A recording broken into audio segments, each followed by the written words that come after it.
माझी कारंडी लाडी ती लई सत्वाची हाई जाता शरण गतीला नाही कमी ग काही माझी कारंडी लाडी ती लई सत्वाची हाई जाता शरण गतीला नाही कमी ग काही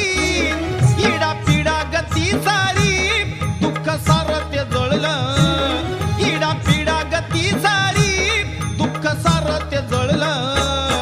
माय अक्काच्या कृपेनं बाळ खेळाया लागलं हो माय अक्काच्या कृपेनं बाळ खेळाया लागलं